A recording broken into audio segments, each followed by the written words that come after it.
नमस्कार स्टूडेंट्स। हमारे light chapter का नेक्स्ट क्वेश्चन है define the centre of curvature of spherical mirror. Define the centre of curvature of spherical mirror. ये question हमारे paper में 2019-2024 में आया है। ये भी काफ़ी इंपॉर्टेंट क्वेश्चन है हमारे लिए। अभी इससे पहले हमने समझा है define the principal focus of a concave mirror, जो क्वेश्चन भी जस्ट 2019 2024 के पेपर में आया है। इसको भी आप देख सकते हैं। तो सबसे पहले हम इस क्वेश्चन का मीनिंग समझेंगे कि क्वेश्चन क्या कहना चाहता है। तो सबसे पहले मतलब समझिए स्फेरिकल मिरर का, कि स्फेरिकल मिरर होते क्या है। स्फेरिकल मिरर एक्चुअली वो मिरर होते हैं जिनका सरफेस प्लेन नहीं होता। हमारे घर में जो दर्पण का प्रयोग हम करते हैं, मिरर का उपयोग करते हैं हमारा फेस देखने के लिए, वो एक्चुअली प्लेन मिरर का होता है।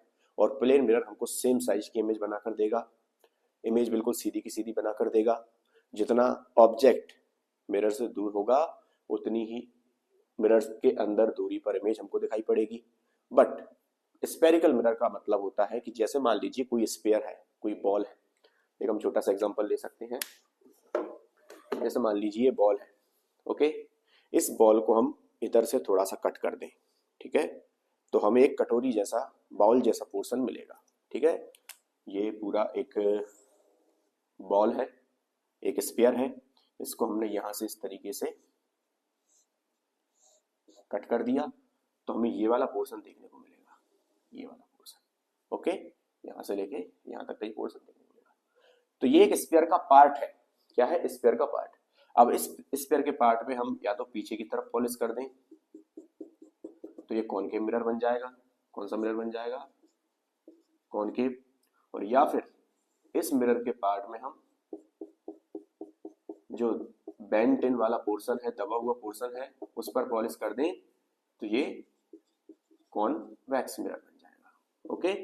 तो कॉनकेव मिरर, कॉन्वेक्स मिरर, ये दोनों ही स्फेरिकल मिरर की कैटेगरी में आते हैं, ठीक है। तो ये तो हो गया हमारा स्फेरिकल मिरर का मीनिंग। अब हम समझेंगे कि इस स्फेरिकल मिरर का सेंटर ऑफ कर्वेचर क्या है। तो बेसिकली चाहे वाले कॉनकेव मिरर की बात करें चाहे कॉन्वेक्स मिरर की बात करें, दोनों मिरर ही स्पेयर का पार्ट है। आपके सामने मैंने स्पेयर भी बना के रखा ताकि आपको इजीली अंडरस्टैंडिंग हो। ये स्पेयर है, इसको मैं यहाँ से काट दूंगा, इस इधर से काट दूंगा तो एक पोर्शन मुझे ये मिला और एक पोर्शन ये मिला। इसमें मैंने पीछे की तरफ पॉलिश की तो कॉनकेव मिरर बन गया। इसमें मैंने आगे की तरफ पॉलिश की, ठीक है, तो ये कॉन्वेक्स मिरर बन गया। मतलब इसमें जो बेंट आउट वाला पोर्शन है वो रिफ्लेक्शन का काम करेगा, इसमें जो बेंट इन वाला पोर्शन है वो रिफ्लेक्शन का काम करेगा, ठीक है। तो ये दोनों ही मिरर किसी एक स्पेयर का पार्ट है, क्योंकि स्पेयर से ही इन दोनों को बनाया गया है। अब ये स्फीयर है, स्फीयर का कुछ ना कुछ सेंटर होगा, क्योंकि हर एक स्फीयर का एक पर्टिकुलर सेंटर होता है। तो जस्ट लाइक इन मिरर का भी कुछ ना कुछ सेंटर होगा, क्योंकि these are the parts of the sphere, so they have the particular centre. मान लीजिए इस स्फीयर का सेंटर यहां पर लाई कर रहा है, ओके, और इस स्फीयर का सेंटर यहां पर लाई कर रहा है, ठीक है। तो जो spherical mirror, spherical mirror is the part of the sphere that sphere has a particular center. spherical mirror जिस स्फीयर का पार्ट है तो उसे हम स्फीयर की तरह एज्यूम करेंगे और उस स्फीयर का क्या होगा? एक सेंटर होगा। उस सेंटर को ही सेंटर ऑफ कर्वेचर कहा जाएगा। क्या कहा जाएगा? Centre of curvature. Plane mirror में कोई भी सेंटर ऑफ कर्वेचर नहीं होता, क्योंकि वो प्लेन मिरर है, उसकी फोकल लेंथ भी इनफाइनाइट तक होती है और उसका सेंटर ऑफ कर्वेचर भी इनफाइनाइट तक होता है, क्योंकि उसमें सेंटर ऑफ कर्वेचर होता ही नहीं है। That is not the actually part of the sphere. But concave mirror या कॉन्वेक्स मिरर दोनों के स्फीयर के पार्ट है। तो जो स्फीयर इनसे बनेगा या जो इमेजिनरी स्फीयर है उसका जो सेंटर है वही सेंटर ऑफ कर्वेचर कहलाएगा। और एक अच्छा रिलेशन है, सेंटर ऑफ कर्वेचर हमेशा सॉरी सेंटर ऑफ कर्वेचर हमेशा फोकस से डबल डिस्टेंस पर होगा। जैसे यहां पर मान लीजिए फोकल लेंथ है, तो फोकल लेंथ से डबल दूरी पर सेंटर ऑफ कर्वेचर होगा, ओके। मींस आप लिख सकते हो R is equal to 2F, ठीक है।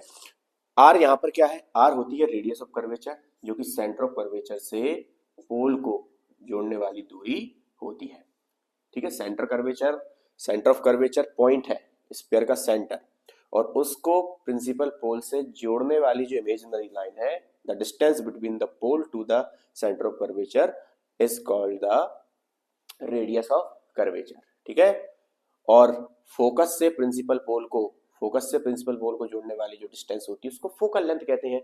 तो हमेशा radius of curvature focal length का डबल होता है। मान लीजिए किसी मिरर का, किसी कॉनकेव मिरर का अगर फोकल लेंथ 30 सेंटीमीटर है तो उसकी रेडियस ऑफ कर्वेचर 60 सेंटीमीटर होगी।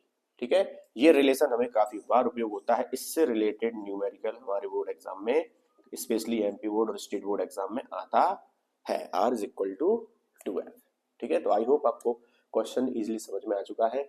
अपने दोस्तों को शेयर कीजिए, सब्सक्राइब कीजिए, चैनल को लाइक कीजिए। अगर आपको किसी भी टॉपिक से रिलेटेड डाउट आता है तो बिल्कुल सरल भाषा में